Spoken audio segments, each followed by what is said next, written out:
Bienvenue dans une nouvelle vidéo. Aujourd'hui, on va lancer notre première instance. Mais d'abord, il faut créer l'infrastructure réseau. C'est comme construire des routes pour faire rouler les voitures. Donc ce chemin montre l'architecture réseau de l'option 2. Sur le contrôleur, on a trois agents principaux. Le L3 Agent, c'est pour créer les routeurs virtuels qui vont connecter les réseaux et faire le NAT. On voit aussi les DHCP Agent, c'est pour distribuer les adresses aux VM. Et enfin, le Bridge Agent, c'est pour créer les deux bridges pour le Provider Network et le Self-Service Network. Sur le compute, nos VM tournent ici. Le Bridge Agent connecte les VM aux deux bridges. Les Security Groups vont jouer le rôle d'un firewall. Le VXLAN en rouge, c'est la clé ici. Il transporte le trafic du réseau privé entre le contrôleur et le compute via le réseau management. C'est l'encapsulation réseau. Et on a deux interfaces physiques. L'interface 1 en rouge, c'est pour gérer le management et le VXLAN. L'interface 2 en vert, c'est pour se connecter au réseau provider et accéder à Internet. Dans notre vidéo, on simplifie, on va utiliser l'adresse 192 comme le réseau provider au lieu de 203 et nos deux interfaces sur le même réseau physique, mais le principe reste identique, un provider externe avec un self-service via VXLAN et deux routeurs qui les connectent. Donc suivez. Avant de lancer bien sûr notre instance, on va créer notre réseau Provider Network et Self-Service Network. On va commencer par le Provider Network. C'est l'architecture qui résume ce qui se passe dans le réseau provider seulement. Donc tout d'abord on va sourcer l'admin dans le contrôleur bien sûr.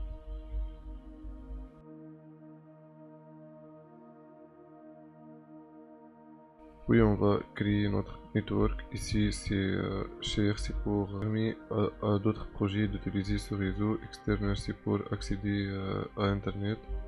Donc provider physical network provider, c'est le nom de réseau, on a défini dans la configuration de Tran, je pense dans le fichier ml2.conf.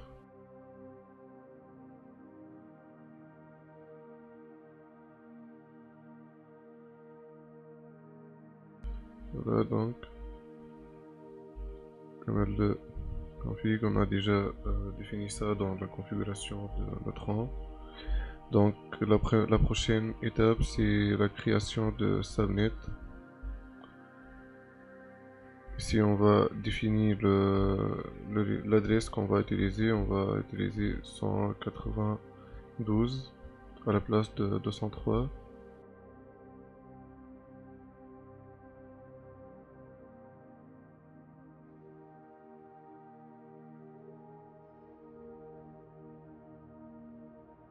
La plage d'adresse.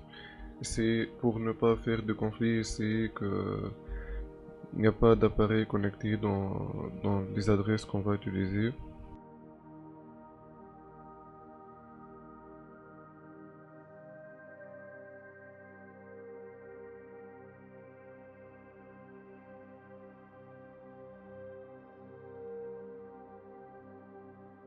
Le subnet provider est maintenant créé, donc on va tester. Stack network list.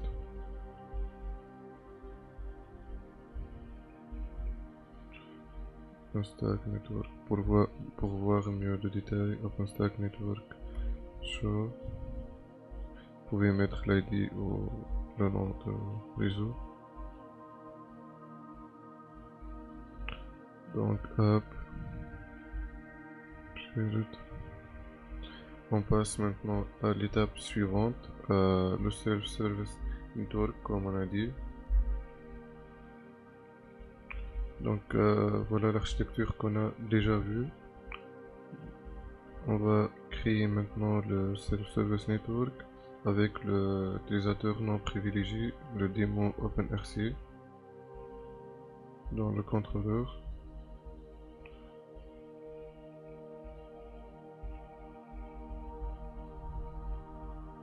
OpenStack network create self-service.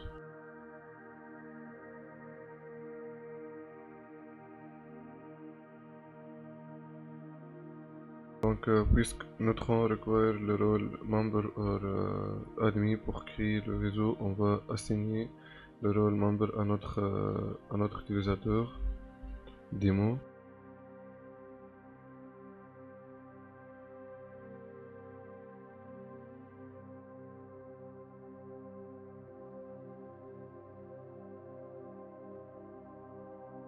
On doit se connecter en tant qu'admin tout d'abord. Vous pouvez répéter la commande.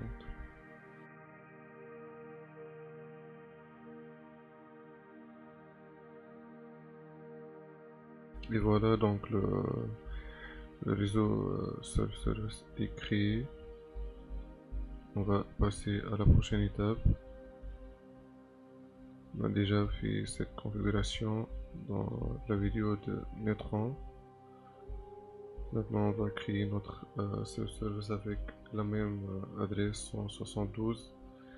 Le même plage, je vais garder la même adresse et le même plage.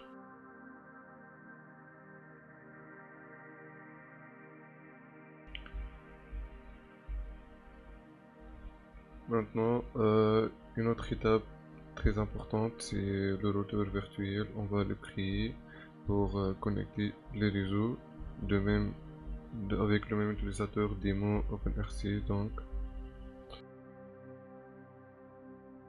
on va ajouter l'interface self-service au routeur qu'on a créé maintenant, puis ajouter l'external gateway.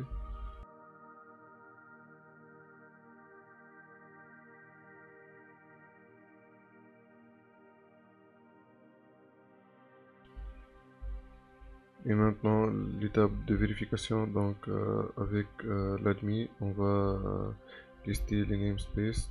Les namespaces sont des environnements réseau isolés, donc on va voir les trois namespaces.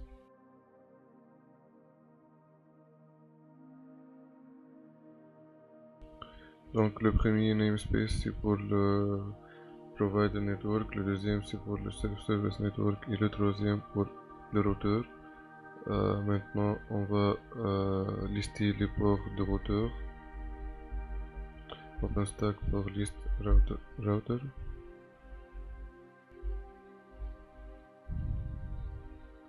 Donc maintenant on va pinguer une adresse dans le réseau provider pour mieux s'assurer la connexion. Vous pouvez choisir un réseau de la plage qu'on a déjà choisi dans notre configuration. 130.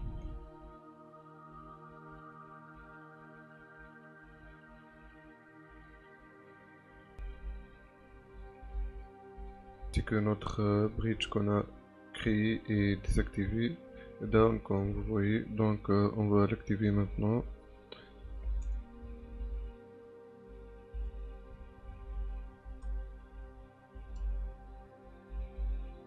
BR provider comme on a nommé.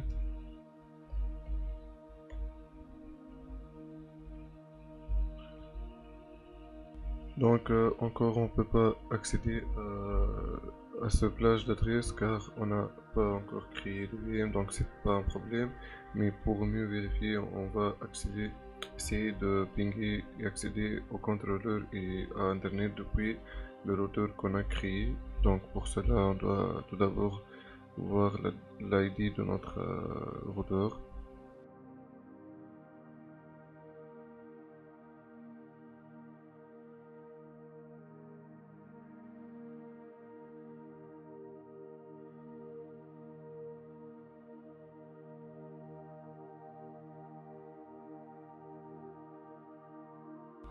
Donc on peut pinguer l'internet et on peut pinguer le contrôleur depuis le routeur normalement. Ça marche correctement. Donc pour lancer l'instance, tout d'abord on a besoin d'un flavor, c'est comme une template de taille pour le VM. Donc on trouve le CPU, le RAM, le disque. Ce flavor est parfait pour une image de test comme Cirrus. Donc on va créer ce flavor.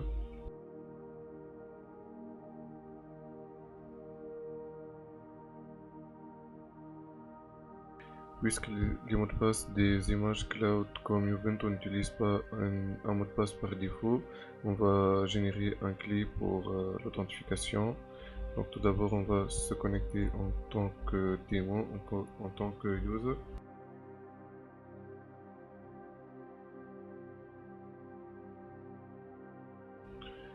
Donc il demande l'emplacement de la clé. Je vais choisir l'emplacement par défaut, donc entrée. Et maintenant on va ajouter cette clé dans OpenStack.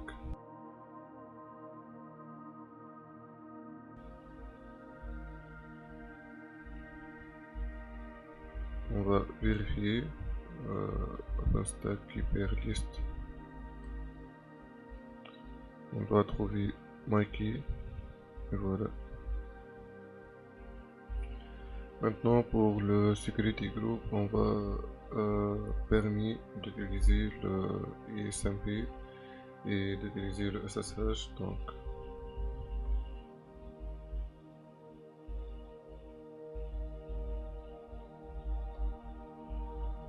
OpenStack Security Group Rule Create.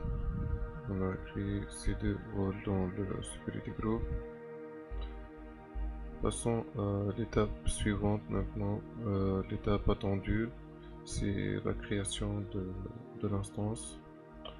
On va tout d'abord s'assurer des éléments nécessaires pour la création de l'instance, flavor, image, le réseau, le security group, puis on va lancer notre instance. Donc toujours comme user, OpenStack flavor list. On a déjà créé un flavor. Donc OpenStack image list. Dans la vidéo de Glance, je pense, on a créé l'image Cirrus. Voilà. OpenStack network list. On a maintenant créé les deux network provider et self-service. Finalement, OpenStack security group list.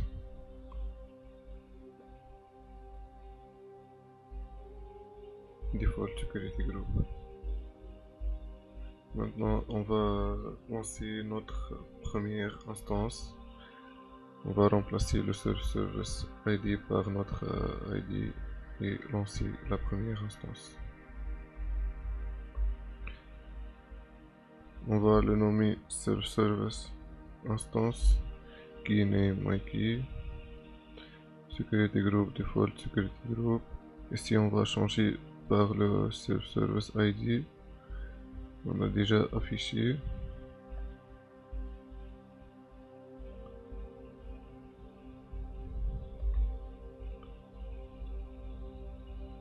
Donc image Cirrus flavor OpenStack server create.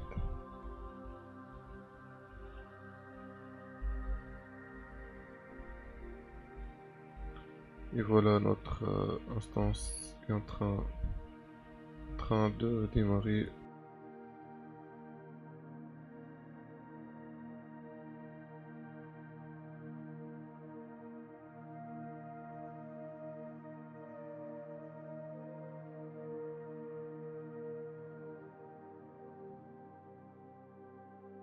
Notre instance est lancée avec succès.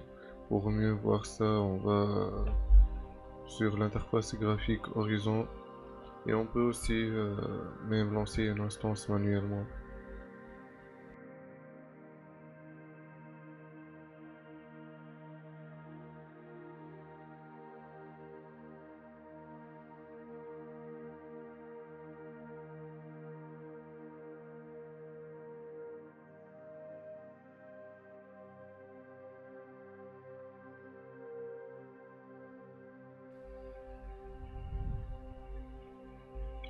Voici donc le dashboard d'Horizon. Ici on peut voir notre instance.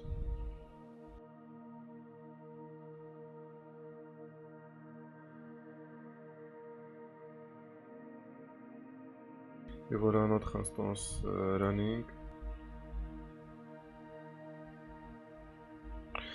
Je vais accéder aux consoles de l'instance et essayer de pinguer à l'internet, mais avant, ici on peut voir les détails de cette instance qui est Cirrus image, l'ID de l'image, le volume, non volume attache, on va attacher un volume à notre instance plus tard, mais maintenant on va essayer de pinguer l'internet.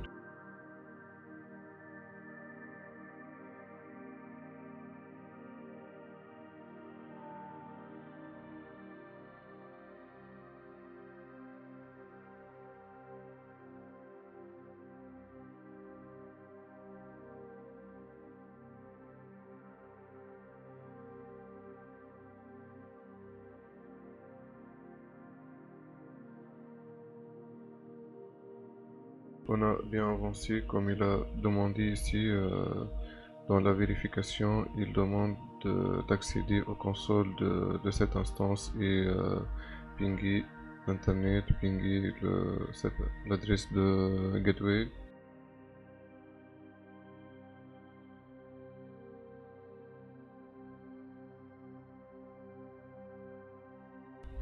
Ça marche correctement. L'étape suivante, maintenant on va créer un floating IP et attacher à cette instance. Donc tout d'abord on va créer le floating IP dans le contrôleur.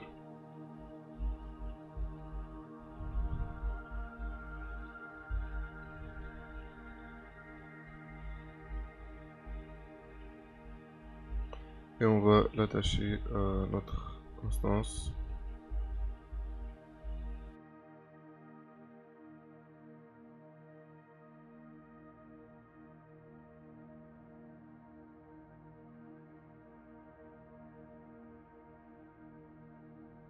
Et voilà, donc le floating IP est une adresse publique externe qu'on peut attacher ou détacher à notre VM.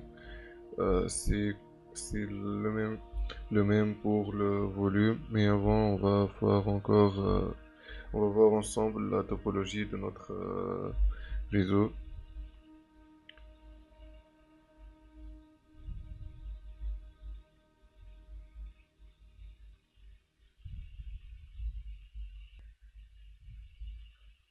Et voilà, donc ici on voit notre provider, notre self-service network, notre routeur attaché à deux interfaces, comme on a dit au début de la vidéo, et on a ici l'instance qu'on a créée attachée avec un self-service network, attaché avec un floating IP.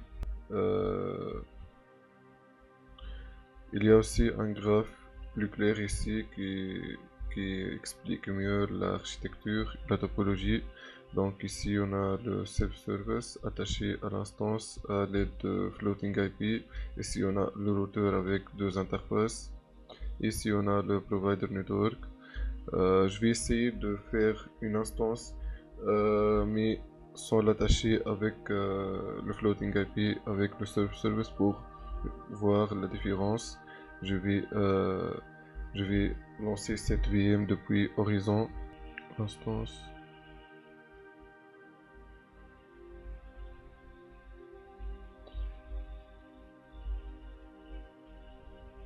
Ici une interface graphique plus simple pour lancer notre instance provider. Je vais l'appeler provider. Description availability zone. Availability zone dans si vous avez plusieurs computes dans la commande en lançant l'instance, vous pouvez forcer l'instance sur un compute car si vous faites pas ça, il va utiliser le meilleur compute pour lancer l'instance. Donc ici pour l'image, on va choisir l'image Cirrus. On n'a pas d'image, mais on va essayer dans la prochaine vidéo de faire une image Ubuntu et faire une instance à l'aide de l'image Ubuntu. Ça diffère. Le flavor aussi, ça diffère. Ici, on a choisi un flavor juste pour les tests, car l'image Cirrus c'est pas volumineuse. Donc network. provider, comme on a dit, on va tester seulement avec le provider.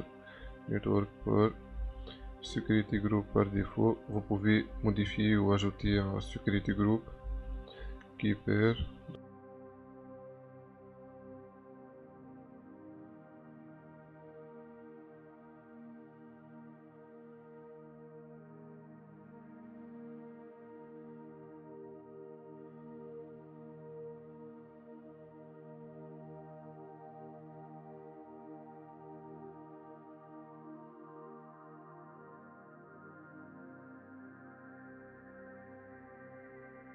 Maintenant, on va voir le réseau. On va voir la topologie réseau pour mieux comprendre la différence. Et voici une topologie minimale pour notre projet. Maintenant, on va essayer d'ajouter le volume, créer le volume et l'attacher à notre instance. Donc,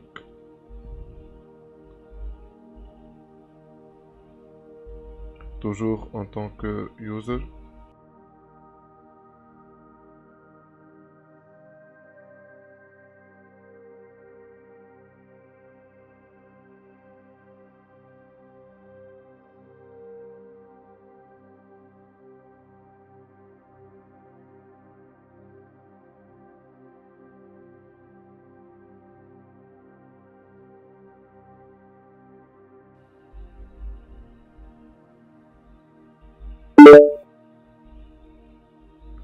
Et voilà, maintenant, on va voir ça dans notre dashboard.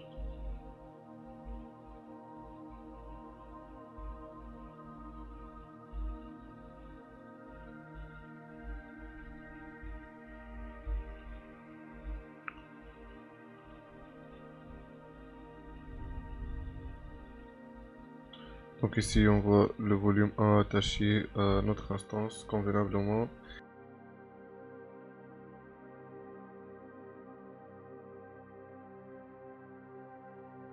Donc pour résumer, on a créé deux instances, Provider et Self-Service. Instances, ce sont deux noms qu'on peut changer bien sûr. Dans la première, on a juste créé l'instance dans le Provider Network. La deuxième, on a attaché à Self-Service Network à l'aide d'un Floating IP. Donc dans les deux instances, on a utilisé un flavor qu'on a créé, M1.nano. C'est un flavor pour des images de test comme Cirrus qu'on a utilisé. Et voilà, donc les deux instances sont actives, running. On peut créer des snapshots dans les instances si vous avancez et vous modifiez dans cette instance. Ou vous pouvez aussi arrêter, accéder aux consoles, attacher un volume. On a déjà attaché un volume dans le self-service instance, le volume qu'on a créé. On peut bien sûr détacher ce volume. Ici, on peut voir notre deux réseaux, Provider Self-Service. On voit aussi la topologie de notre réseau instance. Donc, merci pour votre attention. La prochaine vidéo, on va essayer de tout automatiser grâce au service OpenStack Heat. Donc, à l'aide d'un fichier Heat, on va créer le Self-Service Network, le Provider Network, le router, même les instances et Floating IP. On va tout créer avec un seul fichier automatisé. Merci pour votre attention. À la prochaine.